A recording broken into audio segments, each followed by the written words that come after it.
이 전세권은 물권이잖아요, 이거는요.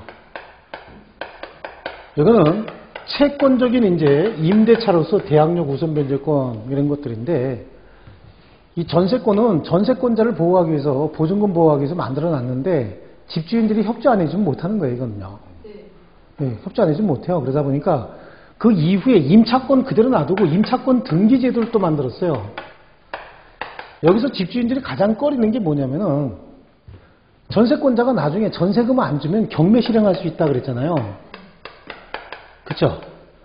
경매를 실행할 수 있다. 이것 때문에 잘 안 해주는 줄 알고 임차권 등기제도를 만들어놨는데, 임차권 등기제도 이거 자체도 자 등기 자체를 안 해주는 거야. 임대인이 동의 안 해주면 이거 못하거든요. 의미가 없잖아요. 네. 근데 임대인이 동의를 안 해주면 못하는데, 그러니까 정책을 위반하는 사람들 머릿속에는 그런 생각이 아닌 거죠. 제도만 그럴듯하게 좋은 거 이렇게 꺼내놓으면 되는지 알고 있는 거예요. 근데 임대인들이 뭘 싫어하냐면요, 자기 집을 샀는데 그 집에 이렇게 자기 권리를 제한하는 듯한 이런 등기가 돼 있는 걸 제일 싫어해요. 옛날에 뭐라고 얘기하냐면 등기부 더럽힌다고 얘기를 해요. 이게 등기부 더럽힌다는 그런 의식을 가지고 있다고, 이 집주인들이요. 그래서 이걸 안 해주는 걸 모르는 거야. 그러니까 얼마나 그 권위적이고 뭐 이런 생각을 하는지 그걸 잘 모르는 거죠. 그래서 그 다음에 실질적으로 그 전세입자들이나 기타 세입자들을 위해서 만들어 놓은 제도가 주택임대차보호법인 거예요. 주택임대차보호법은요, 자기가 임차한 주택에 전입신고를 하고 그 동사무소에서 확정일자인만 받으면 돼요. 이것도 처음에 어떻게 했냐면은, 이 법을 만들면서 전입신고하고 어디 등기소가 확정일자 받았었어야 돼요, 처음에는요. 그러니까 등기소까지, 그 전입신고하고 등기소까지 또 어떻게 가냐고, 그게. 세입자들이 그거 더 하기 위해서 또 법무사 시킬 수는 없잖아요. 그죠? 그러니까 그거 안 받고 있는 동안에 등기소까지 가기가 좀 어려운 동안에 뭐 세 사는 사람들 직장에도 가야 되잖아요. 이사 간다고 하루 빼가지고 짐 정리하는 것도 힘들어 죽겠는데 그 다음날 이거 가갖고 등기소가, 관할 등기소 가서 이거 확정일자 받는다고 하루 또 결근할 수 있냐고. 그런 그 직장 생활하는 사람들이 아니잖아요, 그 사람들이요. 그러다 보니까 그게 이제 지치되고 있는 동안에 저당권 설정해서 경매가 실행이 되면 아무것도 보호가 안 됐어요, 그때는요. 그러다 보니까 이제 이런 제도를 갖다 만들면서 대항력을 갖추고 우선 변제권 어디 가서 동사무소에 가갖고 그냥 그 계약서에 확정일자일만 받으면 우선 변제권까지 그냥 생기는 겁니다. 자, 이런 건데 이걸 가지고 직접 경매를 실행할 수는 없어요. 여기는 직접 경매는 실행할 수 없습니다. 여기는 경매 실행할 수 있다고 얘기했죠. 근데 여기는 직접 경매를 실행할 수는 없습니다. 다만 이 경우에도 보증금을 돌려받기 위해서 경매를 신청할 수 있는 절차가 여러 가지 절차를 거쳐야 되는데 그 절차를 굉장히 간단하게 해놨어요. 경매 개시 요건도 간단하게 해놓고, 그래서 오히려 이걸로 보호받는 게 더 좋습니다. 근데 더 권리를 확실하게 하기 위해서 임차인이 권리를 더 확실하게 하기 위해서 전세권도 같이 설정하는 경우도 굉장히 많습니다. 실질적으로는요. 근데 이것만 가지고도 충분해요. 전세권을 설정하게 되면 이건 물권이잖아요. 배타적 지배권으로서 물권이죠. 유지보수 관리 누가 하는 거예요, 원래가? 임대차에 있어서는. 임대인이 해줘야 되죠. 고장난 거 누가 수리해줘야 돼요? 임대인이 해줘야 된다고. 근데 전세권자는 물권자예요. 배타적 지배권으로서 물권을 가진 자이기 때문에 고장난 거 누가 수리하냐면 스스로 수리해야 돼요. 여기는요. 실제로 그렇습니다. 근데 여기는 안 그렇죠. 임대차에서는 임대인이 다 해줘야 된다고. 즉 필요비라고 하는데, 이 필요비는 전세권에 있어서는 전세권자가 스스로 부담해야 되지만 여기는요, 임대인이 부담해야 되는 겁니다. 그런 차이가 있어요. 근데 아무것도 모르고 이제 이거 하는 거예요. 저도 지금 아파트 하나를 이제 아버지가 갖고 계신, 아버지 제가 모시고 살고 있기 때문에 아버지가 사시던 그 아파트를 아버지 명의로 되어 있는 걸 임대를 하는데, 거기 이제 중개업자가 그렇게 얘기를 하는 거죠. 전세권 설정하라고. 그럼 더 확실하게 보호가 된다라고 하는데, 거기서 제가 그랬어요. 전세권 설정할 거 없다. 이것만 가지고도 충분히 보호가 되고, 거기는 뭐 저당권이고 뭐 아무것도 없어요. 근데 혹시 모르니까 이런 얘기를 꼭 하는데, 혹시 모르니까 이거 가지고 있으면 충분합니다. 이거 갖추고 있으면 충분한데, 거기서 이제 중개업자가 전세권을 설정하라고 하는 이유는 뭐예요? 중개업자가 전세권 설정하라는 이유는 법무사 돈 벌어주는 거야. 법무사 돈 벌어주고, 그럼 여기서 또 얼마 뽀찌 오잖아. 그쵸? 수수료 얼마 오거든요. 그러니까 그런 거 설정하라고 하는데, 그 사람은 내가 임대인 지위에서 얘기하니까 내 말은 못 믿겠는 거죠. 중개업자가 자기를 위해 주는 것처럼 이렇게 착각을 하고 있는데, 그래서 제가 여기 지금 저당권도 없고 아버지 재산이기 때문에 아버지 명의로 되어 있는 거라 우리 형제간들도 이게 함부로 막 팔거나 저당권 설정 이거 하면은 복잡해지기 때문에 이거 안 돼. 그런 거 안 할 거니까 이것만 가지고도 있으면 되고, 또 후순위 저당권이 들어와도 이게 선순위로 우선적으로 보호가 되니까 예, 이걸 하라고. 그래서 내가 민법 선생이다까지 얘기했는데도 나가서 전화를 해보는 거지. 세입자가 와가지고 어디다 전화하냐면 여기다가. 그럼 이 사람이 전세권 설정하는 게 좋다 그래? 안 좋다 그래? 왜? 그러니까요. 그런 생각을 못 하는 거예요. 나는 이미 일단 적으로 보는 거예요. 그런 생각을 하더라고요. 그래서 하겠다고 하는데 뭐 그럼 하라고. 그럼 뭐 그거 알아서 하시라고. 그럼 전세권 설정하면서 비용은 다 예, 부담하시라고 스스로. 그때 그거 다 하겠대 자기가. 아유 참 답답하더라고요. 그 다음에 이제 고장이 나면 어떻게 된다고요? 전세권은? 스스로 부담하는 거예요. 그거에 대해서는 이제 중개업자가 설명을 안 해주길래 내가 그 설명해 줬어요. 그러면 이제 앞으로 필요비가 발생하게 되면 스스로 부담해야 됩니다. 그랬더니 그게 뭔데요? 그러더라고. 유지보수 관리 스스로 하셔야 된다고요. 전세권자는. 그때 그런 법이 어딨냐고. 309조 310조 한번 찾아보라고. 중개업자도 모르는 거야 이게. 이걸 몰라요 중개업자도. 그래서 한번 찾아보라고. 찾아보고 나더니 그래서 이게 뭐 그래도 집주인이 해 주셔야지 뭐 어쩌고 저쩌고 그러더라고요. 아니 무슨 소리 하고 있냐고. 전세권이 설정이 되면 알아서 하는 게 이 강행 규정으로 있는 건데 그래도 집주인이 해주시는 게 어딨냐고. 모든 사무처리 관계를 분명히 하시라고. 그랬더니 또 끙끙대더라고요. 끙끙대는데 우리 집에 있던 옆에 있던 계시던 분이 알았어요. 웬만한 거 우리가 수리해 줄게요. 이러니까 이제 이게 된 거예요. 끙끙대고 있더라고. 이게 사실은 이것만 가지고도 충분해요. 이제는 오히려 이게 더 강화되면 강화됐지. 이거 이제 물권 전세권이라고 하는 건 나중에 경매 실행할 수 있다. 담보 목적으로 하는 경우가 더 많아요 요즘엔요. 부동산을 담보 목적으로 저당권 설정하기보다는 전세권을 설정을 해버려요. 네, 담보 목적으로. 존속기간을 보통 저당권 돈 빌려줄 때도 어떻게 해요? 뭐 2년 내지 3년 있다 갚는 걸로 이렇게 변제기일 정해놓잖아요. 전세권의 존속기간 한 3년을 해버리는 거예요. 그러면 나중에 목적물 반환하고 전세권 말소등기 서류 교부하면서 전세금 받아야 되잖아요. 근데 전세금을 받지 못할 때 어떻게 해요? 경매 실행할 수 있다 그랬죠? 그렇습니다. 그 다음부터는 저당권하고 똑같아지는 거예요. 근데 권리자한테 저당권만 설정해 주는 거하고 전세권을 설정받으면 사용 수익할 수 있는 이익이 있죠. 그렇잖아요. 거기다 전전세 임대까지 해버릴 수 있어요. 어떻게 한다고요? 이게 전세권이 사실은 담보 목적으로 설정하는 경우도 굉장히 많거든요. 여기다가 지가 들어가서 살고자 하는 게 아니에요. 존속기간 3년으로 정해놓고 전세금은 채권 그냥 전세금을 하는 거예요. 그리고 전세권 설정 계약 체결하고 그 내용을 등기하잖아요. 그럼 이 기간 동안에 지가 사용 수익 안 하고 이거를 전전세 아니 뭐 해버려요? 임대할 수 있다고. 이게 물건이기 때문에 그런 거예요. 이게 물건이기 때문에 자유롭게 처분할 수 있는 겁니다. 물론 설정 행위를 금지할 수는 있겠지만 그렇게 안 하면 되는 거죠. 전전세 임대할 수 있다라고 정해놓고 전전세 임대하는 거예요. 그럼 누구하고 지금 병하고 전전세 임대하죠? 월 차임 받아버리면 돼요. 그렇다고 해서 여기서 왈가왈부할 수 없다고. 이 전세권이 그런 거예요. 배타적 지배권이거든요. 그러니까 담보 목적으로 저당권 같은 거 설정하지 말고 이것도 괜찮아요. 그래서 전전세 임대합니다. 그래서 여기서 차임 얼마씩 바꾸고 다 하는 거예요. 그럼 여기 2억을 빌려주잖아요. 그리고 전세권 설정 계약을 체결하죠. 또 뭐 1억 정도 이렇게 빌려주고 월 차임 받으면 돼요. 월 차임 받으면 은행 이자보다 훨씬 더 많이 받을 수도 있어요. 이게 이제 민법을 많이 알면 활용하는 정도가 굉장히 많아져요. 뭐 저당권만 맨날 생각을 했지, 그죠? 근데 이런 것도 있어요. 담보 목적으로 하는 경우도 있습니다. 요즘엔 이제 이쪽으로도 머리 좋은 사람들이 저렇게 머리 좀 많이 쓰죠. 이런 정도로. 요즘에 뭐 임차인들은 그냥 이걸로 다 해버려요. 이게 돈 안 들잖아요. 네, 돈 안 들고 이게 또 우선 변제권 대항력만 가지고도 확정일자 안 받고 대항력만 가지고도 보증금 돌려받을 때까지 이사 안 가고 버틸 수 있어요. 이게 지금은 충분히 보호가 됩니다, 이게. 그리고 주택임대차 보호법은 주택의 임대차 관계에 있어서 임차인만을 보호하기 위한 법이에요. 임차인을 보호해야지 임대인을 보호하기 위한 법이 아니죠, 그 법이요. 그러니까 모든 게 다 임차인에게 유리하게 바뀌고 임차인을 훨씬 더 강력하게 보호하기 위해서 바뀌거든요. 이 법은 참 잘 만들어진 법입니다, 이거. 주택임대차 보호법이요. 정말로 이런 법이 만들어졌어야 되는데 이 전세권이나 이런 거 조금 좀 시대착오적인 발상이 좀 많이 있죠. 그래도 이게 이제 물건으로서 중요한 이유가 그 경매도 실행할 수 있고 아까 담보 목적으로도 할 수 있다 그랬죠.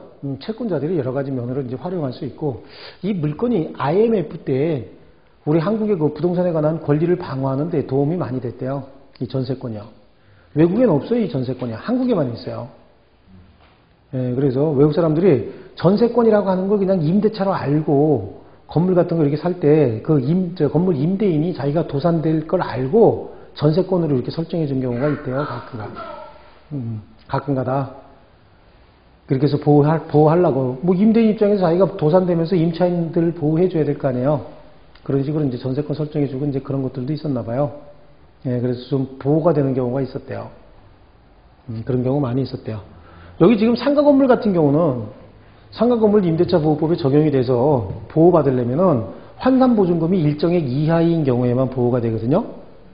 환산보증금이다라고 하는 건 보증금의 월 차임 곱하기 100 해서 보증금에 합산하거든요. 그럼 서울시 같으면은 보호되는 범위가 환산보증금 3억 이하의 임차인만 보호가 되거든요.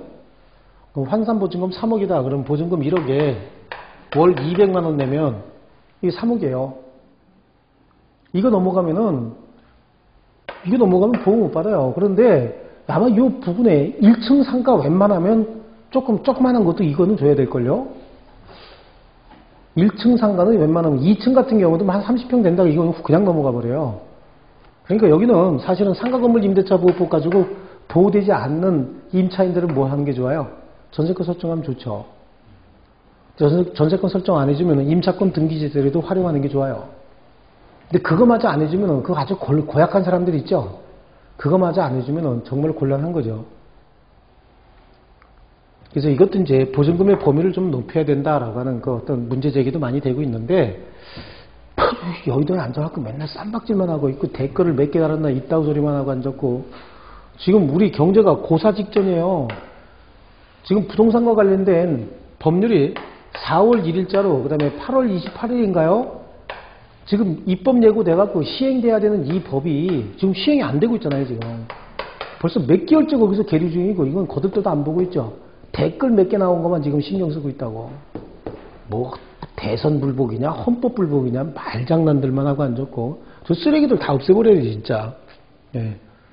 이런 거 빨리빨리 이 민생 법안이야. 법이 제정이 안 되고 법이 개정이 안 되면 경제가 무너진다는 걸 알아야 되는데 그걸 잘 모르고 있어요. 이런 걸 예산이나 제대로 통과시키려나 모르겠어요. 미국도 셧다운 된 거 보셨죠?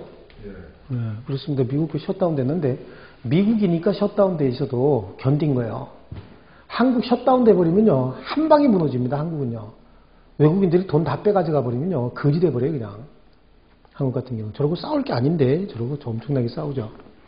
그래서 이런 법 같은 거 이런 거는 신경 써서들 빨리빨리 통과시켜주고 해야 되는데 자 어쨌든 이 법을 주택임대차보호법 상가건물 임대차보호법은 2002년도에 생겼어요. 주택임대차보호법 생기고 난 다음에 2002년도에 생겼는데 상가건물 임대차보호법은 정말로 치졸해요. 주택임대차보호법 놓고 숫자 몇 개 바꾼 건데 적용 범위를 너무 적게 해준 거예요. 아까도 말씀드린 것처럼 우선 변제, 최우선 변제 이런 거 할 때 우선 변제, 최우선 변제 같으면은 최우선 변제 대상이 되는 소액 임차인은 서울시 같으면 환산보증금 5천만 원 이하거든요. 환산보증금이 5천만 원 이하면은 예를 들어서 보증금 1,000만 원에 월 40만 원 한번 내봐요. 보증금 1,000만 원에 월 40만 원 이게 소액 이게 지금 곱하기 100 해야 되죠. 그럼 이게 4천만 원 아니에요. 이거만 보호하는 거야. 이거 이하만. 이게 서울이 그렇다니까. 서울에 이런 보증금 가진 가게가 몇 개나 돼요? 없지. 그러니까 안 해주겠다는 거야, 이거는. 제대로 안 해주겠다는 거지. 이게 법을 만들고도 정신 바짝 차려갖고 이런 것도 빨리빨리 개정해서 이 범위도 넓혀주고 그래야 될 거 아니에요. 더 얘기하면 또 흥분해갖고 또 그럴까 봐. 하여튼 저는 저 사람들만 보면은 정말 답답합니다. 자, 이번에는 우리 담보물권 한번 보시자고요. 저당권입니다. 자, 우리 저당권을 왜 설정하는지를 한번 이렇게 볼게요. 의리갑한테 2억 원을 빌려줍니다. 여러분이 빌려준다고 생각해 보세요. 기분 좋죠? 누구한테 2억 원 정도를 빌려줄 수 있는 여유가 있다. 기분 참 좋을 겁니다. 그죠? 근데 빌려주면서 먼저 뭘 생각하죠? 이자를 어떻게 받을 것이냐. 그 다음에 뭐가 가장 문제예요? 회수. 이거 어떻게 할 것이냐. 이자 주기로 해놓고 애 이자 안 주면 어떻게 돈 다시 돌려받을 것이냐. 이건 거예요. 자, 변제기일 정해놨어요. 근데 변제기일에 스스로 변제하지 않고 있답니다. 그럼 돌려받는 방법이 몇 가지가 있죠. 스스로 변제하지 않으면은 이제 가가지고 얘가 돌려달라고 얘기해야 될 거 아니냐고요. 얘기하는데 어떻게 하면 되는 거야? 일단은 꿇고 우는 거 하나 있죠. 좀 우리 나 집에 가서 마누라한테 의도 터져서 못 살겠으니까 제발 좀 변제 좀 해달라고 하는 방법이 하나 있어요. 좀 비굴하죠? 그렇습니다. 두 번째는요. 자, 먼저 갑의 재산을 조사합니다. 재산 조회에서 가압류 먼저 해요. 그리고 본안소송해서 확정 판결을 받습니다. 그리고 압류를 해서 경매를 실행합니다. 그래서 다른 채권자들하고 채권액에 비례해서 안분 배당받는 경우가 있어요. 벌써 절차 뒤지게 복잡하죠? 비용도 많이 들고 2억을 다 못 받는 일도 생길 수 있어요. 그 다음에 세 번째,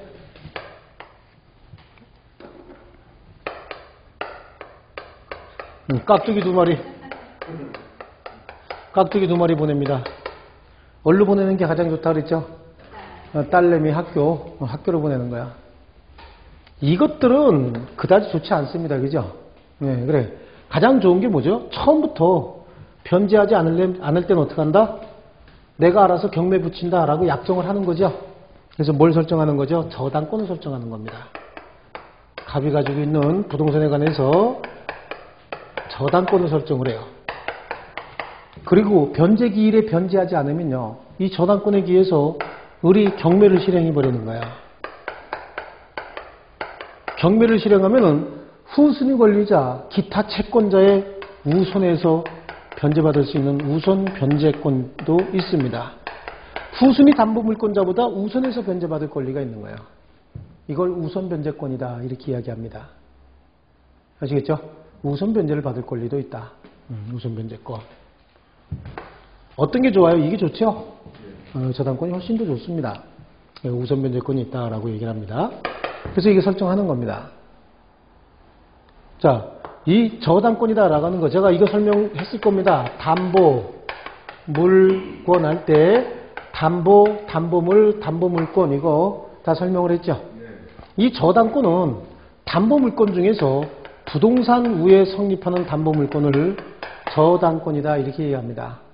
원래 부동산 우에만 성립하는데 일정한 권리 우에 성립하는 경우도 있어요. 이 권리는 지상권하고 전세권 우에는 저당권이 성립할 수 있어요. 자, 지상권은 제가 아까 뭐라 그랬죠? 존속기간이 짧아요? 길어요?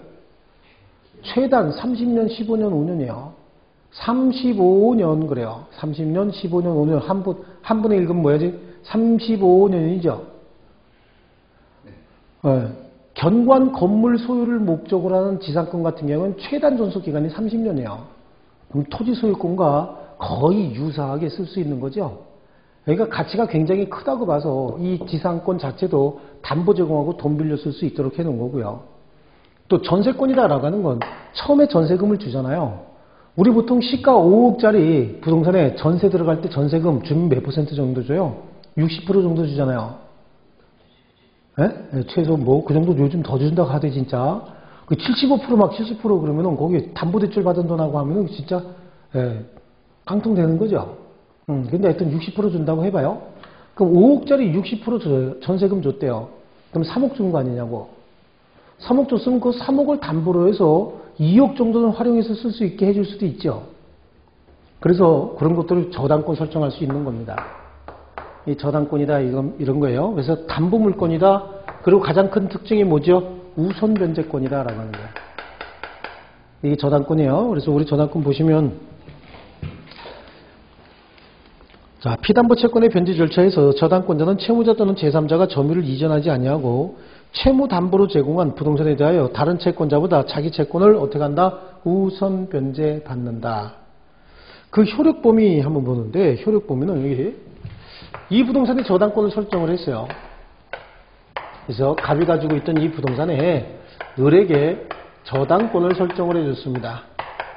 저당권 설정해 줬는데 여기에 혹시라도 여기 종물이 생겼대요. 종물이나 부합물이 생겼답니다. 이 종물이나 부합물은 저당권의 효력에 영향을 무조건 미치는 겁니다. 저당권 설정 당시에 부합되거나 부속된 물건이든 아니든 관계없어요. 저당권 설정할 당시에는 이게 없었던 건데 저당권 설정하고 난 다음에 이렇게 부속물이 되거나 종물이 됐대요.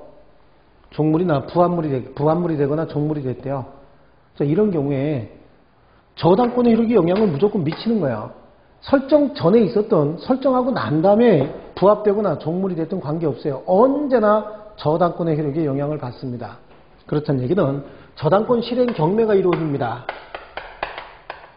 경매 절차에서 병이라고 하는 자가 경락을 받아버렸어요. 병이라고 하는 자가 경락 받아버렸다고. 그 경락을 받아버렸어. 그럼 이 병은 볼 것도 없이 무조건 여기 권리를 그냥 무조건 취득해버리는 거야. 왜냐하면 저당권의 효력에 영향을 받는다는 얘기는 종물이나 부합물이 경매 절차에서 경매 대상 목적물로 같이 포함이 됐든 안 됐든 무조건 경락인은 종물이나 부합물의 소유권을 취득해버린다. 그 얘기입니다. 아시겠죠? 자, 그런데 문제는 이제 과실인 거예요. 과실. 그래요. 과실은 어떻게 할 것이냐. 이 저당물로부터 발생하는 과실을 어떻게 처리할 것이냐. 이 과실이다라고 하는 건 이 물건에서 나오는 과실, 법정 과실 뭐가 있을까요? 월 차임 같은 게 있겠죠? 월 차임인 거야. 여기 지금 A한테 임대 줘서 A가 매월 차임을 여기다가 100만 원씩 주고 있대요. 월 차임 100만 원씩 주고 있대. 저당권의 효력이 이 과실에는 영향을 미치지 않습니다. 제가 집이 만약에 두 채 있다고 하면은 한 채는 내가 살고 한 채는 임대를 줬겠죠. 임대를 줬어요. 임대 줬는데 저당권을 설정하게 되면은 은행에서 와가지고 그 차임 받아가나요? 차임은 계속해서 내가 받는 거죠. 그렇습니다. 그러니까 저당권의 효력은 원칙적으로 이 과실에는 미친다 안 미친다? 여기에는 원칙적으로 미치지 않습니다. 다만 제가 채무를 변제하지 않아서 은행에서 경매를 실행하기 위해서 이거 압류해버리는 수가 있어요. 경매 실행하기 위해서 압류의 효력이 딱 발생하게 되면은 이 물건으로부터 나오는 모든 이익을 다 저당권자가 가져갈 수 있거든요. 그래, 그래서요. 자, 과실에는 원칙적으로 영향을 미치지 않습니다. 하지만 압류 후에는 저당권의 효력이 영향을 미친다는 거예요. 그래서 우리 주변에 한번 잘 보세요. 어떤 건물에 경매가 실행되기 위해서 저당권자가 압류를 해버리죠. 경매 신청 등기하게 되면 압류 효력이 바로 발생하거든요. 그럼 세입자들이 차임 내요, 안 내요? 압류가 들어가면 세입자들이 차임 안 내요. 매월 100만 원씩 주던 이 100만 원을 경매가 실행되기 위해서 압류의 효력이 발생하고 나면은 그 다음부터는 세입자가 차임을 받을 권리가 있는 게 아니라 저당권자가 차임을 받을 권리가 생겨버려요. 그 다음부터는. 근데 이 저당권자가 차임 받으러 와요, 안 와요? 안 와. 만약에 경매가 실행되는 과정에서 자기가 차임을 100만 원씩 해서 800만 원 받았다. 그럼 2억 원 중에서 800만 원 빼고 받아야 돼요. 여기서 받았기 때문에. 그러니까 저당권자 입장에서는 그럴 필요가 없죠. 아, 이거 내가 안 받았으면 나중에 2억 다 받아낼 수 있는데 이거 뭐 하려고 가갖고 중간에 100만 원씩 받고 나중에 2억 원에서 빼냐고. 그만큼 이자도 덜 받는데 잘못하면은. 그죠? 그러니까 이제 받으러 안 오는 거야. 저당권자도 받으러 안 와. 그 다음에 집주인은 원래 받을 권리가 없어져 버려. 그러니까 세입자가 어디다 낼 데가 없는 거예요. 그래서 경매가 실행이 되면은 세입자들은 돈을 안 냅니다. 차임을 안 내도 된다고. 얘가 받으러 오면은 얘한테 주면 되죠? 근데 여기 안 와요. 잘못하면 맞아. 세입자들한테 매만 맞아요. 경매 실행되는 어떤 점포 같은 경우는 장사가 안 된대요. 재수 없다고 생각해요. 그래서들 차임들 안 냅니다. 이게 저당권입니다. 이게 저당권의 효력 범위에 종물이나 과실에는 영향을 미친다. 자, 그런 정도로 이렇게 보시고요. 근저당권이다라고 하는데 사실은 근저당권이 더 많죠. 근저당권이 더 많긴 한데 근저당권은 앞에 뭐만 붙어 있어요? 근자가 하나 더 붙어 있죠. 그 근저다라고 하는 거 똑같아. 나머지는 저당권하고 똑같은데 앞에 근자가 붙어 있다는 얘기는 이 근자가 뿌리 근자예요. 네, 근저당권이다 이렇게 얘기를 합니다. 뿌리만 저당권이다 그런 얘기예요. 자, 지금 우리 저기서 얘기하는 저당권 같은 경우는 우리 2억을 빌려줬다고 얘기했잖아요. 2억을 빌려주고 이걸 담보하기 위해서 담보물 이렇게 제공한 거죠. 근데 근저당권은 이게 아니고 갑하고 처음부터 이렇게 돈을 빌려준 게 아니라 갑하고 을이 어떤 거래 관계가 있어요. 거래 관계가 있어갖고 자, 을이 예를 들어서 갑한테 물건을 납품하는 이런 어떤 식자재 납품업자고 갑은 식당 주인이라고 한번 해보세요. 그럼 이제 뭐 소고기 같은 거, 쌀 같은 거, 반찬, 뭐 김치 같은 거 갖다 주고 뭐 결산하면서 결산해서 다 받아버리겠죠. 그 이후에 또 거래할 거 아니냐고. 거래하다가 또 이렇게 계속적 거래 관계가 끝날 거 아니냐고요. 그다음 어느 날 딱 끝났어요. 그러면 요거 지금 못 받은 거 있잖아요.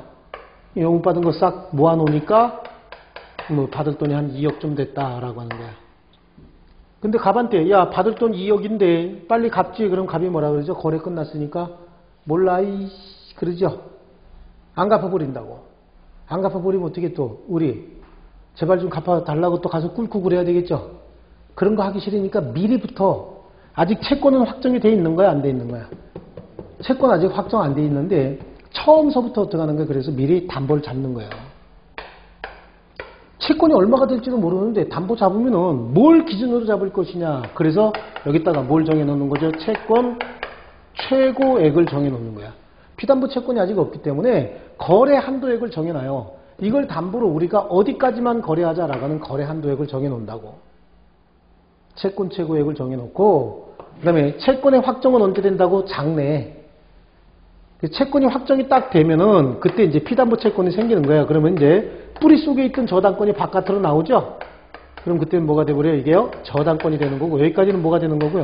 근저당권이고. 그러니까 땅 속에 숨어 있는 거야. 거래가 계속 될 때는. 거래가 끝나면 그때부터 꽃이 피어서 튀어나오는 거죠. 이게 저당권이다. 아시겠죠? 앞으로 거래량이 얼마가 될지 몰라. 여기는 처음부터 돈 딱 빌려준 거예요. 딱 빌려주고 거래를 하는 거고 이거는요. 앞으로 얼마까지 거래할지 그거 자체를 모르는 거야. 근데 근저당이 채권자한테 굉장히 유리한 점이 많아요. 그건 이제 앞으로 이제 배우게 될 텐데 근저당권이 채권자에게 굉장히 유리합니다. 여기는 경매 실행 비용도 피담보 채권에 포함이 되지만 여기는 경매 실행 비용은 별도로 빼. 그러니까 이자를 그만큼 더 많이 받을 수 있어요.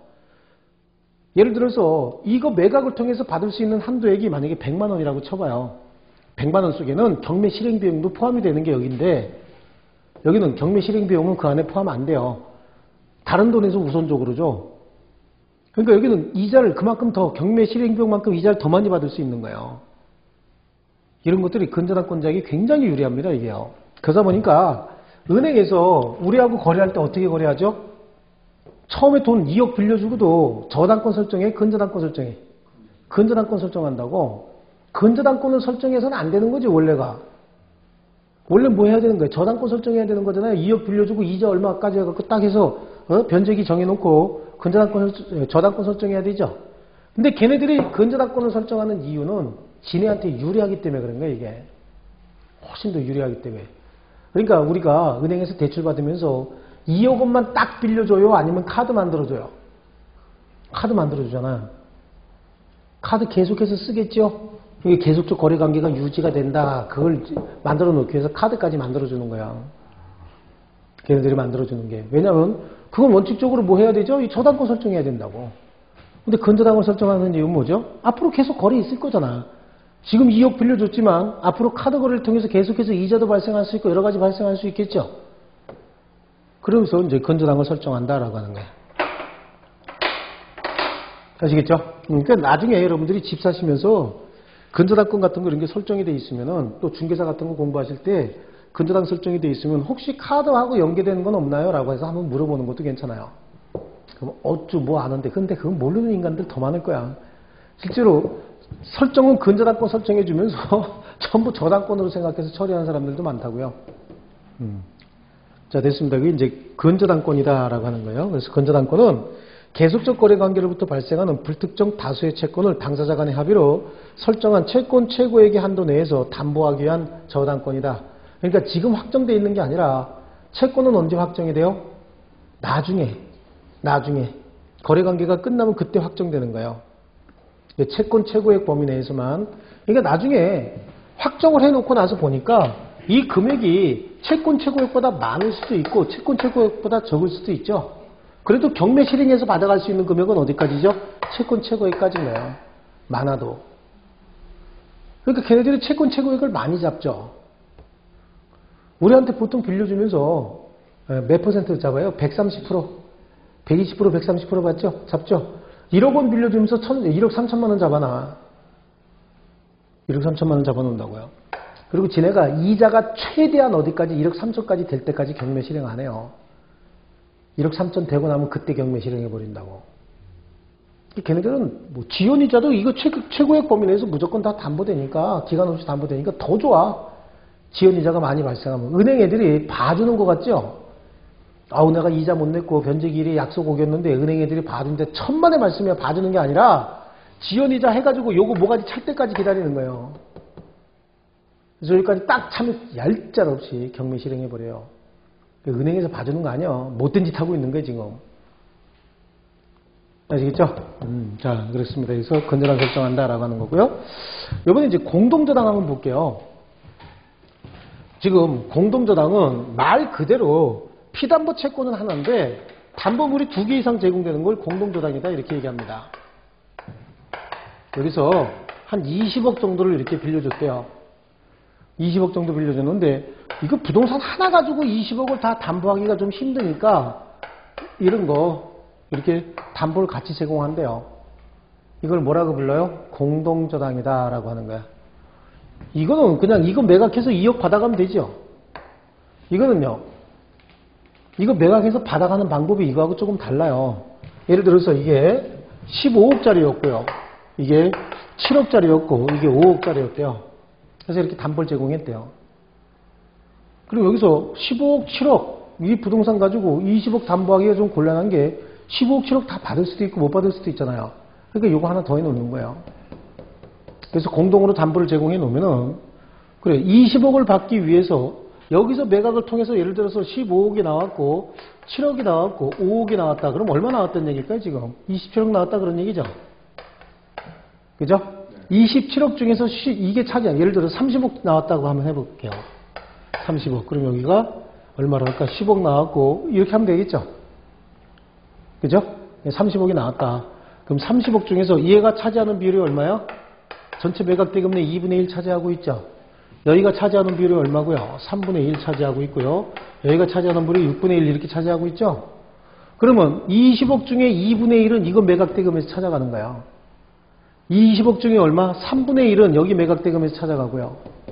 20억 중에 6분의 1은 여기 매각 대금에서 찾아가면 됩니다.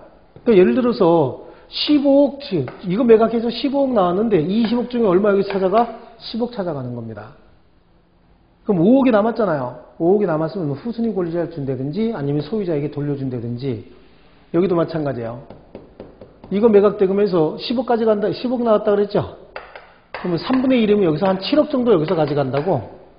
혹시 후순위 저당권자가 있대. 혹시라도. 그러면 후순위 저당권자는 5억 받을 수 있고 여기 3억 더 받을 수도 있겠죠. 매각 대금이 10억 나오면 이걸 뭐라 그래요? 공동저당이다 이렇게 얘기합니다. 아시겠죠? 예, 공동저당이 특수저당이고요. 자, 그 다음에 나오는 게 이제 유치권이에요. 유치권은 타인의 물건 또는 유가증권을 점유하는 자는 그 물건이나 불법 점유는 안 되는데 그 물건이나 유가증권에 관하여 생긴 채권이 변제기에 있는 경우에 그 채권의 전부를 변제받을 때까지 물건 또는 유가증권을 유치하고 인도 거절하는 권리다. 법정담보물권이다 라고 하는데 자 여기 같으면은 돈이 2억 뭐 몇천만 원 이렇게 하니까 경매 같은 것도 실행하고 소송도 하고 그러죠. 그런데 세탁소에 바지 맡겼어요. 얼마요? 3,000원? 그죠? 3,000원. 그거 받기 위해서 소송해야 될까요? 세탁소 아저씨가 세탁소 세탁물 세탁했다고 다림질해서 칼같이 세웠어요. 그냥 줄. 그럼 이제 갖다 주고서 3,000원 받아야 될 거 아니야. 근데 바지 주인이 3,000원 안 줘요. 그럼 바지 먼저 돌려주고 그거 받기 위해서 소송해야 되냐고. 그렇게 하지 말고 그런 유치한 채권 가지고는 그렇게 하지 말고 어떻게 하라고요? 바지 인도 거절하고 계속 점유하라고. 뭐 받을 때까지? 3,000원 받을 때까지. 이게 뭐예요? 유치권입니다. 유치권은 이렇게 아주 일상 주변에서 발생할 수 있는 그런 아주 가벼운 채권들 있죠? 이런 거 받기 위해서 소송까지 하지 말고 그냥 그 물건 인도 거절하고 계속 점유하고 있다가 돈 받으면 그때 돌려줘라. 그러니까 간편하게 채권 채무 관계를 해결하기 위해서 만들어진 제도입니다. 기본적인 취지가. 근데 이게 이제 커졌어요. 목적물에 관하여 생긴 채권이 있어야 된다라고 하는데 그 목적물에 관하여 생긴 채권은 이렇게 인테리어 공사 비용 있죠? 그죠? 인테리어 공사 비용도 이 목적물에 관하여 돈이 생긴 거죠? 채권이 생긴 거라고. 그러다 보니까 그 큰 금액에도 이제 유치권이 성립하기도 합니다. 유치권이 굉장히 강력한 권리예요. 여기 인테리어 공사하고 공사비 못 받으면 어떻게 문 잠가놓고 못 들어오게 해요? 유치권 행사해버린다고요. 그렇게 할 수 있어요. 이게 이제 유치권이었다라고 하는 거고요. 나머지 너무 깊게 보지 마세요. 그 다음에 질권이다라고 하는데 담보물권 중에서 부동산 후에 성립하는 담보물권을 뭐라 그랬어요? 저당권이라고 했으면 동산 후에 성립하는 담보물권을 뭐라 그래요? 질권이다. 이 저당권과 질권의 가장 큰 차이는 저당권은 저당권자가 목적물을 점유하지 않습니다. 서류상으로만 지배하는 거야. 그렇죠? 우리 집 우리가 저당권 설정했다라고 해서 은행 직원들이 우리 집에 와서 업무 안 보죠? 그렇잖아요. 그러니까 저당권자가 목적물을 점유하는 게 아니에요. 근데 이 질권이다라고 하는 건 누가 점유해요? 질권자가 점유합니다. 질권이라고 하는 거는 옛날에는 전당권이에요. 전당권. 전당포에 우리가 시계 갖다 맡겨요. 그죠? 시계 갖다 맡기면 얼마? 그럼 돈 빌려 쓰죠? 돈 빌려 쓰고 나중에 돈 갖다 줘야 이거 주잖아요. 이자하고 갖다 줘야. 이게 전당권이었는데 이 전당권은 이제 질권이라고 얘기하는 거예요. 원래 질이라고 하는 건 인질하고 물질 그랬어요. 질이라고 하는 건 인질, 물질 이렇게 나누는데 잡아놓는다 그런 뜻이에요. 꼭 잡아놓는다 그런 뜻인데 인질은 이제 불법이죠. 옛날에 어떻게 했어요? 중국이나 아니면 몽고 애들이 한국에 쳐들어와가지고 왕자나 왕족을 잡아가죠. 왜? 말 안 들으면 얘 어떻게 하겠다는 얘기죠? 죽여버리겠다 그런 얘기예요. 그래서 인질 이렇게 가져가는 겁니다. 데려가는 겁니다. 니네 말 잘 들을 때까지 내가 붙들어 놓겠다. 붙들어 놓는다의 의미인데 인질은 이제 있을 수가 없잖아요. 물질이다라고 하는데 물건에만 질권이 성립하는데 물자 붙일 필요가 없죠. 질권 이렇게 해놓고 물건 중에서는 뭐에? 동산에 대해서만 성립하고 부동산은 성립한다 안 한다? 부동산은 그럼 뭘로 해결하라고요? 저당권으로 해결하라. 나머지는 똑같습니다. 질권이다. 그래서 동산에 성립하는 약정담보물권이다. 그 다음에 기타 재산권에도 성립할 수는 있습니다. 그래서 질권은 그런 것이다 라고 하는 거고요. 그래서 물권을 끝내기로 하고 넘겨보세요. 그럼 이제 채권이 나오죠? 채권 그래. 물권은 대세권이고 절대권이라고 얘기했죠? 네, 그러면 채권은요. 대인권이고 상대권인 거예요. 물권과 채권의 가장 큰 차이는 그런 겁니다. 물권은 배타적 지배권으로서 절대권이라고 얘기했는데 채권은 상대권입니다. 상대권이고 대인권인 거예요.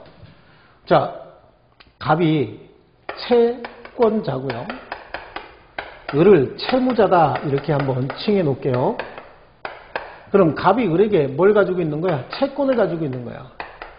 이 채권이다라고 하는 건 채권자가 채무자에 대해서 일정한 급부를 요구할 수 있는 급부 청구권을 채권이라고 얘기합니다. 급부 청구권이다. 급부를 요구할 수 있는 청구권이다. 급부 청구권. 그럼 이 급부가 어떻게 이루어지는 급부냐라고 하는 거예요. 급부. 뭐뭐 해달라는 거죠? 특정한 행위를 해 주시오. 자기 또는 특정한 행위는 하지 말아주시오. 뭐야 이거? 부작이다. 그러면 나에게 이자를 지급해 주시오. 자기잖아요. 그죠? 더 이상 그 행위는 하지 말아주시오. 부작이잖아요. 위반 행위 더 이상 하지 말아주시오. 자기 또는 부작위를 요구할 수 있는, 이걸 다 합쳐서 뭐라 그래요? 급부라고 얘기한다고. 이런 급부 청구권을 뭐라 그런다? 채권이다. 근데 채권자가 누구에게만 행사해야 돼요? 채무자에게만 행사해야 된다고. 채무자의 처가 있어요. 배우자. 여기다 행사할 수 있어요? 없어요? 네? 여기다가는 행사할 수 없는 거죠. 왜 그래요? 대인권이기 때문에 그래요. 상대권이고 대인권입니다. 아시겠죠? 옛날에는 부인들한테 찾아가서 달라고 했어요. 근데 요즘에 부인들이 여기에 넘어가 안 넘어가? 안 넘어간다 그랬죠? 깍두기들이 제일 무서운 게 그 부인들이 우통 벗고 뛰어나오는 게 제일 무섭대요. 요즘엔 뭐 그런 거, 뭐 우통 벗고 너 한번 붙자 그런다잖아. 그래서 여자가 우통 벗고 뛰어나오면 다 쳐다볼 거 아니냐고요.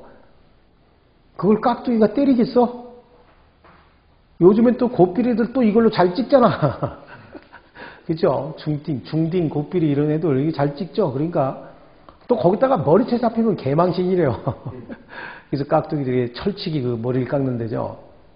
항상 그 머리를 좀 이렇게 깎고 다닌대요. 예, 채무자 이외의 그 자식들이나 그 부인에게는 행사할 수 없어요.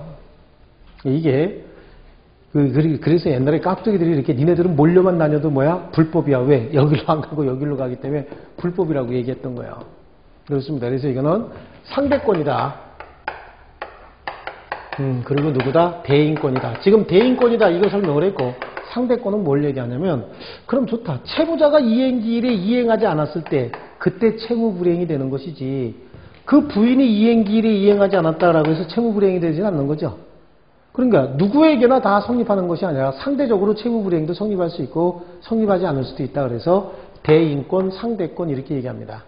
이 채권이에요. 이 채권의 개념이 그런 것이고요. 자, 채권의 목적은 거기 보시면 급부, 일정한 급부라고 얘기했어요. 급부의 내용이 적법, 가능, 확정, 사회적 타당성이 있어야 되고요. 또 급부의 금전적 가치가 없는 것도 금전으로 산정할 수 없는 것도 가능하다. 특별한 뭐 용역이라든지 나를 위해서 기도해 주기로 했대. 기도해 주기로 약속했으면 해줘야 되죠. 그렇잖아. 기도해 주기로 약속했으면 해줘야지. 예, 그렇습니다. 그래서 금전으로 산정할 수 없는 것도 가능하다라고 하는 거고요. 민법상 급부의 종류는 특정물 채권과 종류물 채권이라고 하는데 특정물, 종류물 이걸 구분할 줄 아셔야 됩니다. 자, 여기 우리 이 세상에 오직 하나, 그거 하나밖에 없어요. 그걸 급부하기로 했대. 그럼 그게 뭐가 되는 거죠? 특정물이 되는 거야. 우리가 살고 있는 아파트, 집, 단독주택 이런 거 있죠? 이거는 뭐야? 다른 물건하고 교체 급부할 수 없는 거죠? 그걸 뭐라 그래요? 특정물이라고 얘기를 하는 거예요. 종류물은요, 여러 가지. 예를 들어서 소주 5병 그랬어요. 참이슬, 후레쉬로 5병. 그럼 참이슬, 후레쉬로 5병 아무거나 갖다 주면 되죠? 그럼 특정물이 아니죠? 아예 동작구 사당동 무슨 아파트 몇 동 몇 호 이거는 그거 하나밖에 없는 거잖아요. 다른 물건으로 교체 급부할 수 없는 물건이죠? 그건 뭐예요? 특정물이고 소주 5병 그럼 뭐야 그게? 종류물인 거예요. 그죠? 종류물 또는 불특정물 그러는데 그런 종류물도 특정이 될 수는 있어요. 특정물로 바뀔 수는 있어요. 자, 이렇게 냉장고에 보니까 여기 소주가 5병이 이렇게 있는데 쭉 안쪽에도 있는데 한 사람이 얘기를 한 거야. 여기 있는 거 요거 5병. 아우 여기 보니까 막 병에 살얼음이 쭉 흐르는 게 엄청 시원하게 생겼어요. 요거 5병 이렇게 정해놨죠. 그럼 종류물을 어떻게 한 거죠? 특정한 거라고. 근데 이거 종업원이 꺼내다 깨트렸어 전부. 그렇습니다. 종류물이 특정화된 경우에 특징이 뭐냐면은 이걸로는 먹을 수 없지만 이렇게 대체물이 존재하고 있죠. 그렇습니다. 그래서 이런 경우도 있어. 하지만 원칙적으로 특정물, 종류물도 특정되고 난 다음에는 그 물건을 이행할 수 없게 되면 뭐가 된다고요? 채무불이행이 되는 거예요. 원칙적으로 다른 걸로 이거는 당사자가 에이 그거 없으면 뒤에 거라도 줘 이렇게 얘기해야 채무를 이행할 수 있는 거지. 특정물이 만약에 멸실이 돼버리면 그냥 무조건 뭐가 돼요? 이행불능이 돼버리는 겁니다. 아시겠죠? 좋습니다. 자, 이게 이제 특정물과 불특정물, 종류물 이렇게 얘기하고요. 금전채권과 이자채권. 금전채권 뭔지 아시겠죠? 이자는요? 금전하고 이자, 뭐 이거 뭐 굳이 설명할 게 없습니다. 금전 채권, 이자 채권 이런 것들은요. 그렇죠? 좋습니다. 그 다음에, 뭐 선택 채권 이렇게 나오는데 선택 채권은 두 가지 중에 한 가지 골라서 급부할 수 있는 채권을 뭐라 그래요? 선택 채권이다. 이렇게 얘기합니다. 채권 채무 관계 중에서 둘 중에 하나를 선택해서 줄 수 있는 채권, 이걸 선택 채권이다. 이 선택권이 누구에게 있느냐라고 하는 거야. 원래 이 선택권은 당사자끼리 합의로 정하도록 되어 있습니다. 또 법률에 정해져 있으면 그 법률에 정한 자가 선택권을 행사할 수 있는 거야. 그런데 당사자 합의도 없고 법률에도 규정이 없으면 채권자가 선택하도록 되어 있습니다. 선택 채권은 이건 거야. 예를 들어서 경품에 당첨이 되면은 냉장고 아니면 세탁기를 주기로 했다. 냉장고 아니면 채권자가 선택하는 것이 아니라 채무자가 선택합니다. 참 죄송합니다. 자, 냉장고 아니면 세탁기를 주기로 했다라고 하는 거야. 근데 내가 당첨이 됐어요. 그럼 내가 채권자죠? 내가 채권자고 누구지? 주기로 한 사람이 채무자라고. 근데 그 경품은 뭐 누가 줘라라고 하는 게 사실은 당사자 간에 합의도 있을 수 없는 거고 법률에 규정이 있을 수도 없는 거죠.